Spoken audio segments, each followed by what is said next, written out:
Please look at these words. इन शब्दों को देखिए।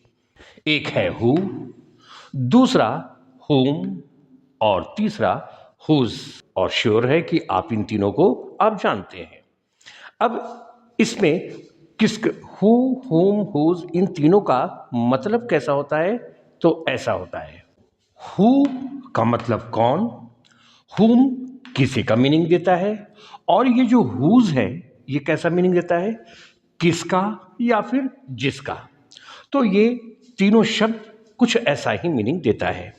लेकिन इतना सिर्फ कहना हु का मतलब कौन, whom का मतलब किसे और whose का मतलब किसका या जिसका, ये कहना सफिशिएंट नहीं है। At the same time we should know this thing, ये चीज हम लोग को जानना है। हु सब्जेक्टिव केस होता है, whom का मतलब किसे तो ठीक है, लेकिन ये क्या होता है?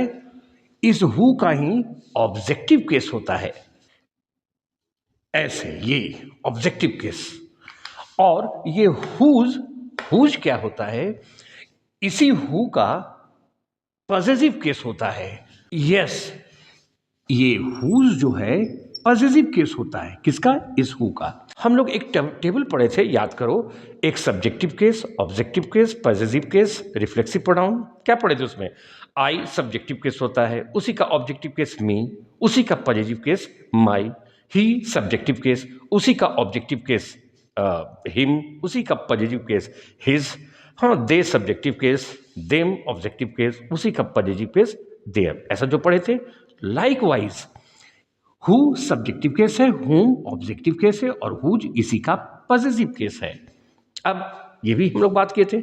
सब्जेक्टिव केस कहने का मतलब क्या? सब्जेक्ट। सब्जेक्ट कहते हैं किसको है? काम करने वाला को सब्जेक्ट कहते हैं। यानी हु सब्जेक्टिव केस है, यानी हमेशा काम करेगा। whom इसी हु का ऑब्जेक्टिव केस है। ऑब्जेक्ट किसको कहते हैं? काम का असर जिस पर पड़े। यानी ये ऑब्जेक्टिव केस है whom, तो whom कभी काम नहीं करेगा, बल्कि काम का असर उस पर पड़ेगा। एग्जाम्पल से जरा समझिए। जैसे तुम्हें कौन पीटा है, तो इस सेंटेंस में काम क्या है? पीटना। पीटना यही काम है, यही वर्ब है। अब इस पीटने के काम को इस सेंटेंस में कौन सा वर्ड कर रहा है? कौन कर रहा है? तो तुम देखो, ये कौन कर रहा है? ये कौन जो शब्द है ये पीटने का काम कर रहा है। पीटने का तो असर पड़ रहा है तुम्हें पर। तुम्हें कौन पीट रहा है? तो पीटने का असर पड़ रहा है तुम्हें पर, यानी ये तो ऑब्जेक्ट हो गया। और ये पीटने का काम कौन कर रहा है? पीटने का काम इसमें ये शब्द कर रहा है, यानी कि ये कौन जो है यही सब्जेक्ट, ये सब्जेक्ट काम कर रहा है। तो जब सेंटेंस में काम करेगा तो हम इन तीनों में से कौन सा यूज करेंगे? काम करने वाला को सब्जेक्ट कहते हैं, तो हम लोग सब्जेक्टिव केस यूज करेंगे और सेंटेंस को ऐसे बनाएंगे, ऐसे। तो यहां पर चूंकि पीटने का काम कर रहा है हु, तो ये क्या है? सब्जेक्टिव केस है। और इस हुम का यूज कब करेंगे? जब काम का असर पड़ेगा। काम का असर जिस पर पड़ता है उसको क्या कहते हैं? ऑब्जेक्ट कहते हैं। यानी सेंटेंस में जब इस शब्द पर काम का असर पड़ेगा, तब हम लोग ऑब्जेक्टिव केस यूज करेंगे, यानी हुम का यूज करेंगे। कैसे? ऐसे। जैसे सेंटेंस है, ये तुम किसे बुलाए हो, क्वेश्चन है। अब इसमें देखो, जरा गौर से सोचो। इस सेंटेंस में तुम किसे बुलाए हो, इसमें काम क्या है? तो आप देखेंगे इसमें काम बुलाना है, वर्ब तो यही है। अब ये काम कर कौन रहा है? बुलाने का काम कौन कर रहा है? तो तुम ध्यान से पढ़ो, तुम किसे बुलाए हो, यानी तुम कर रहा है, यानी ये सब्जेक्ट है। काम करने वाला को सब्जेक्ट कहते हैं, और ये बुलाने का काम कौन कर रहा है? तुम, यानी तुम सब्जेक्ट है। अब सोचो, इस बुलाने का असर किस पर पड़ रहा है? सेंटेंस को ध्यान से पढ़िए। तुम किसे बुलाए हो, इस बुलाने का जो वर्ब है इसका असर किस पर पड़ रहा है? तुम देखोगे इस किसे पर पड़ रहा है, यानी ये किसे क्या हो गया? ऑब्जेक्ट है। तो जब ऑब्जेक्ट रहता है तब कौन क्या, कौन किसे ये रहे, ये तो लिख दिए हैं कौन किसे, वो ठीक है, ठीक है। लेकिन all the time we should not go by the words. हमेशा जो है इस शब्दों को कौन किसे देखकर हु हुम यूज नहीं करना है। हम देख लेंगे कि सेंटेंस में जब काम करने वाला है तो हु करेंगे, कौन रहे या किसे रहे, और जब काम का असर पड़ेगा तो ऑब्जेक्टिव केस यूज हुम करेंगे, क्योंकि ऑब्जेक्ट पर ही काम का असर पड़ता है। हिंदी में कौन किसे कुछ रहेगा वो तो ठीक है, लेकिन उससे ज़्यादा ये सेंटेंस में देखना है कि क्या काम का असर पड़ रहा है। अगर असर पड़ रहा है तो काम पर का जिस पर असर पड़ता है उसको ऑब्जेक्ट कहते हैं, यानी आपको ऑब्जेक्टिव केस लगाना है। तो तुम किसे बुलाए हो, ठीक है किसे है इट्स ओके, लेकिन उससे ज़्यादा इस पर ध्यान देना है। इसमें काम क्या है, बुलाना। बुलाने का असर किस पर पड़ रहा है, तुम किसे बुलाए हो, किसे पर। तो इन तीनों में ऑब्जेक्ट कौन है, ऑब्जेक्ट है होम, यही ऑब्जेक्टिव केस है। तो इसी का यूज करेंगे, क्योंकि अभी हम लोगों को ऑब्जेक्ट चाहिए, क्योंकि बुलाने का असर इस शब्द पर पड़ रहा है। यानी सेंटेंस ऐसे कर देंगे, whom have you called, ऐसा हम लोग कर देंगे। अब ये क्वेश्चन है, तो क्वेश्चन है तो whom तो सबसे शुरू में ही रहेगा। हम लोग क्या जानते हैं कि वर्ब के बाद ऑब्जेक्ट लिखते हैं, वो तो ठीक है, लेकिन ध्यान रखना है कि ये तीनों क्या है, WH वर्ड्स है। WH वर्ड्स, अगर इन तीनों की मदद से अगर क्वेश्चन पूछा जाता है तब इसको WH वर्ड कहेंगे, और इसको कहाँ यूज करेंगे, in the beginning of a sentence, sentence के शुरू में यूज करेंगे। WH वर्ड का पोजीशन सेंटेंस में क्या होता है, in the beginning of a sentence और अ क्वेश्चन, क्वेश्चन के या वाक्य के सबसे शुरू में इसको लिखते हैं। तो देखो ये भी क्वेश्चन है, शुरू में आया, ये भी WH वर्ड है। हम लोग जानते हैं कि वर्ब के बाद ऑब्जेक्ट लिखते हैं, यानी अगर ऑब्जेक्ट ये है होम तो कॉल्ड के बाद होम लिखना चाहिए, लेकिन नहीं, कॉल्ड के बाद होम न लिखकर हम लोग कहाँ यूज कर रहे हैं, शुरू में। क्यों, क्योंकि एक WH वर्ड है होम। तो जब इन तीनों से प्रश्न पूछा जाए तो शुरू में ही हम लोग लिखते हैं, इस बात को हमेशा याद रखना है। तो खैर इतना तो आप जानते हैं कि हु सब्जेक्टिव केस होता है, होम ऑब्जेक्टिव केस होता है, ये बात आप जानते हैं। और इस पर आधारित एरर डिटेक्शन को कैसे सॉल्व करते हैं हम लोग उस पर भी बात किए हैं। Today we shall talk about this particular word whose. आज हम लोग हुज के बारे में बात करते हैं, तो इसको जरा देखते हैं। हुज से संबंधित एक दो बातें ध्यान में रखें, क्योंकि इस पर सवाल जवाब किया जाता है। खैर, तो ये जो हुज है, पहली बात आप जानेंगे, हुज ये क्या है, हु का ही एक पजेसिव केस है। पजेसिव केस आप समझते हैं, पजेस इंग्लिश वर्ड है, ये इंग्लिश वर्ड है। इसका मतलब क्या होता है, धारण करना। क्या धारण करना, स्वामित्व धारण करना। ऐसे स्वामित्व धारण करने का मतलब ओनरशिप को रखना।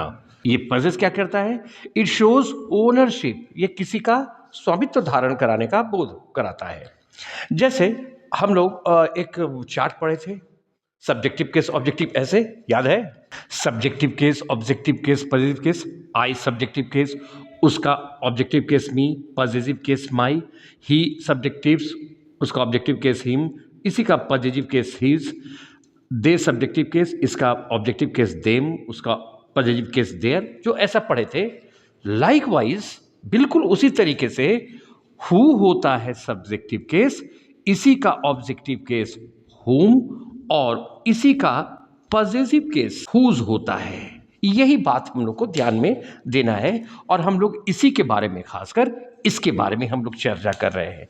ये हुज क्या है, पॉजिटिव केस है, यानी पॉजिटिव का मतलब स्वामित्व धारण कराना, यानी उसी से बना है पॉजिटिव केस। तो जैसे माई कैसे करता था, तुम क्या करते थे, माई बुक, योर हाउस तुम्हारा घर, यानी घर का स्वामी कौन है, योर, यानी कि योर क्या कर रहा है, घर का स्वामित्व बताने वाला शब्द है, इसलिए हम लोग इसको पॉजिटिव केस कहे। बुक किसका किताब, मेरा किताब, इस बुक का स्वामी, मालिक, अधिकार किसका है, माई का, यानी ये शब्द माई जो है स्वामित्व होने का बोध करा रहा है, यानी पजेशन का बोध करा रहा है, इसीलिए इन शब्दों को हम लोग पॉजिटिव केस कह रहे हैं। ठीक, तो हु का पॉजिटिव केस क्या है, हुज, सेम वही बात है। अब तुम एक बात गौर करो कि इस पॉजिटिव केस के बाद हमेशा क्या आ रहा है, नाउन। हमेशा क्या आ रहा है, नाउन। इसको भी ध्यान में रखना। अब देखो इस पर आओ, हुज क्या है, पॉजिटिव केस है, तो इसके बाद भी क्या आएगा, नाउन आएगा। नाउन, इस बात को ध्यान में रखना। तुम कैसे समझोगे पॉजिटिव केस है, जब इसके बाद नाउन आ जाए, हुज के बाद जब नाउन आ जाएगा समझना ये हुज क्या है, पॉजिटिव केस है।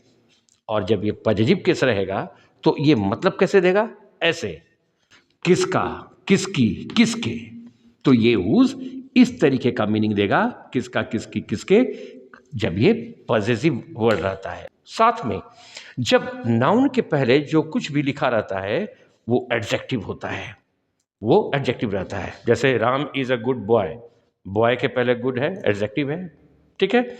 तो नाउन के पहले जो चीज़ दिखा रहता है वो एडजेक्टिव रहता है। तो इसको हम लोग क्या कर सकते हैं, जब नाउन के पहले लिखा रहेगा तो हुज को हम लोग पॉजिटिव एडजेक्टिव कह सकते हैं। WH वर्ड तो है ही, इसकी मदद से प्रश्न पूछा जाएगा।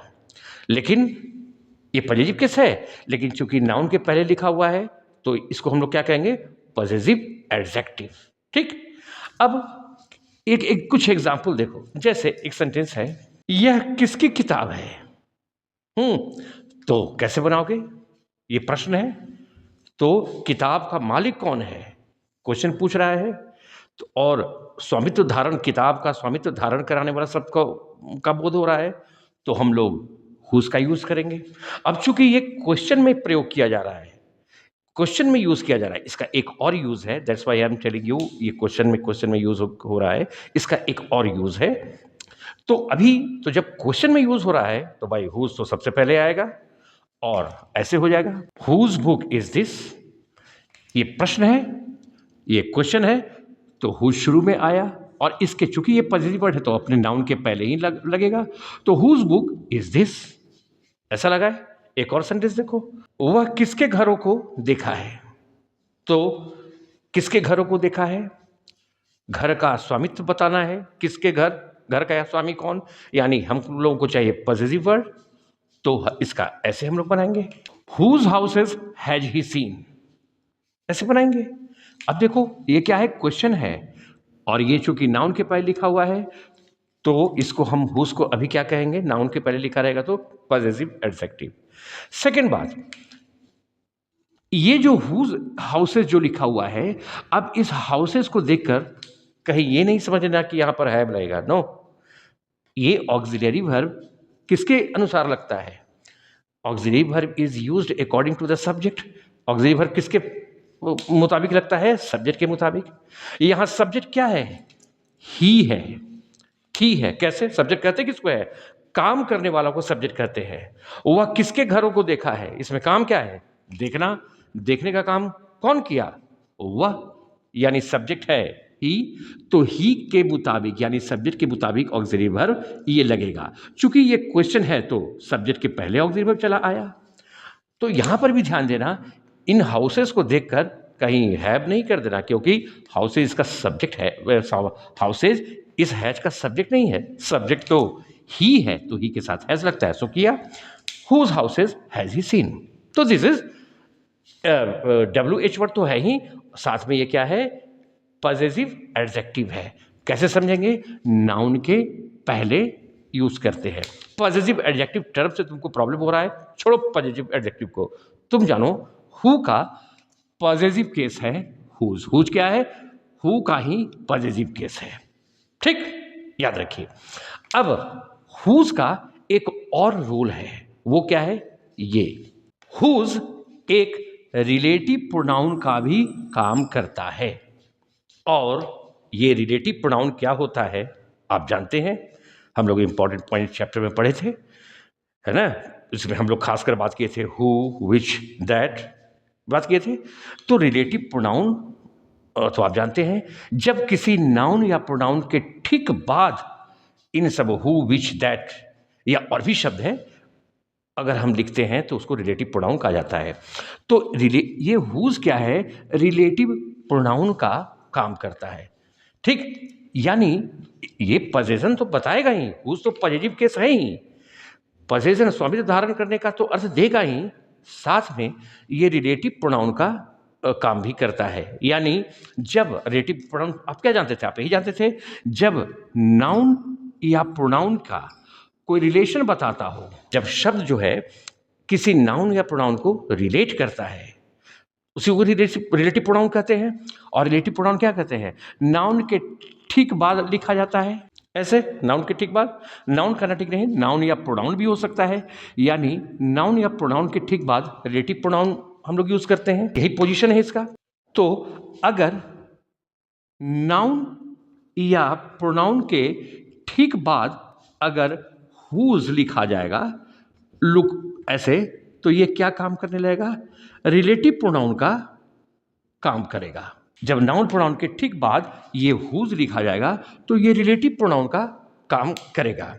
अब यहां पर रिलेटिव प्रोनाउन का जब हुज काम करता है तब यह प्रश्न नहीं पूछता है, यानी जब रिलेटिव प्रोनाउन के तौर पे जब हुज का यूज किया जाए तब यह क्वेश्चन नहीं पूछता है। It doesn't show any question, ये क्वेश्चन को नहीं पूछता है। यानी सेंटेंस के जब क्वेश्चन नहीं पूछता है तो सेंटेंस के शुरू में लिखने की जरूरत नहीं है। जिस शब्द को ये रिलेट कर रहा है, जिस शब्द के बारे में इस हुज का प्रयोग किया जा रहा है, उसके ठीक बाद लिखेंगे। अब ध्यान देना कि जब हुज रिलेटिव प्रोनाउन का के रूप में यूज किया जाएगा तब ये हिंदी मतलब कुछ ऐसा देगा, ऐसे जिसका, जिसकी, जिसके, यस, ऐसा मीनिंग देगा। ये कौन, ये हुज। कब, जब रिलेटिव प्रोनाउन के तौर पर यूज हो तब। कैसे समझोगे कि रिलेटिव प्रोनाउन के रूप में यूज किया जा रहा है, जब नाउन या प्रोनाउन के ठीक बाद आता हो तब। जैसे एग्जाम्पल में देखो, एक एग्जाम्पल ये है, I really appreciate this teacher dot dot dot, A style of teaching is very attractive. अब तुम इसमें बताओ आपको क्या चाहिए, हु चाहिए, हुम चाहिए, हुज चाहिए, क्या चाहिए। तो बाय एंड लार्ज इसको जरा समझो क्या कहना चाह रहा है, क्या कहना चाह रहा है, सोचिए। तो तुम देखो ये कहना चाह रहा है कि मैं रियली इस शिक्षक के को अप्रिशिएट करता हूं जिसका, ध्यान देना, जिसका पढ़ाने का स्टाइल बहुत आकर्षक है। जिसका, यानी ये जिसका का मीनिंग दे रहा है। यहां देखो, जिसका के लिए क्या करेंगे हम लोग, हुज करेंगे। ऐसे हुज हम लोग को भरना होगा, जिसका का मीनिंग देगा। और हम लोग देखे थे, यही देखे थे ना, कि नाउन के बाद अगर हुज आ जाता है तो इसको एक किस चीज का काम करता है, रिलेटिव प्रोनाउन का। ठीक, यही देखे थे हम लोग। तो देखो ये टीचर नाउन है, उसके बाद हुज आया, यानी कि ये रिलेटिव प्रोनाउन का ये काम कर रहा है। एक और सेंटेंस देखो, सेंटेंस ये है, I have seen the person dot dot dot shirt is blue in colour. अब देखो, तो पहले तो देखो जरा समझो क्या करना चाह रहा है, कि मैंने व्यक्ति को देखा है जिसका शर्ट का रंग ब्लू है, कुछ ऐसा ही कहना चाह रहा है। तो मैंने पर्सन को देखा है, मैंने व्यक्ति को देखा है जिसका शर्ट, यही कहना चाह रहा है ना, यानी जिसका का मीनिंग दे रहा है।